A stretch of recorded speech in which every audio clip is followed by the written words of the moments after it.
Welcome to Saroja kitchen தமிழில் இன்றைக்கி சுவையான சங்கு புட்டி எப்படி செய்யறதுன்னு பார்க்கலாம். இது ஒரு 3 பேர்த்துக்கு தண்ணி எடுத்துக்கிறோம். தண்ணி பாருங்கள் கொதிச்சிருச்சு.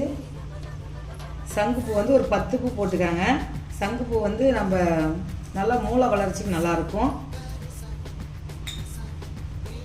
ஜீரகம் வந்து நல்லா ரத்தத்தை சுத்தப்படுத்தும். நான் 1 ஸ்பூன் சேர்த்துக்கிறேன்.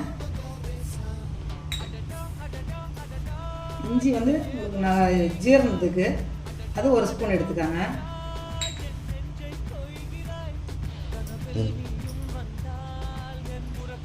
லெமன் வந்து நல்லா சோர்வாக இருக்கிறவங்களுக்கு நல்லாயிருக்கும். சோர்வு இல்லாமல் சோறு சரி பண்ணுறோம். அதுவும் வந்து 1 ஸ்பூன் எடுத்துக்கோங்க. வந்து நல்லா ஒரு 10 நிமிஷம் சிம்மில் வச்சு நல்லா கொதிக்க விடுங்க. பாருங்கள், உங்களுக்கு எல்லாம் நல்லா கொதிச்சு உங்களுக்கு எப்படி எந்த மாதிரி கலர் வந்துச்சுன்னு பாருங்கள். லெமன் போடாமல் இருந்தால் கலர்னு உங்களுக்கு திக்னஸ் வரும். லெமன் போடும்போது உங்களுக்கு இந்த கலர் தான் வரும்.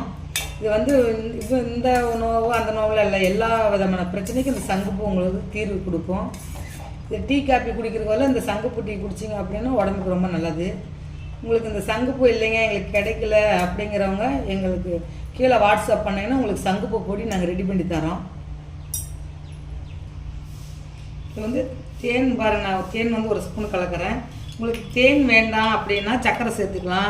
அஸ்கர் சர்க்கரை சேர்க்கலாம், நாட்டு சர்க்கரை எதனாலும் சேர்த்துக்கலாம். நாங்கள் வந்து இன்றைக்கி தேன் சேர்ந்து சாப்பிட்றோம்.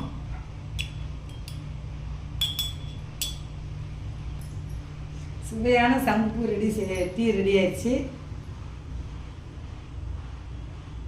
ரொம்ப நல்லாயிருக்கு. கண்டிப்பாக நீங்கள் வாங்கி ட்ரை பண்ணுங்கள்.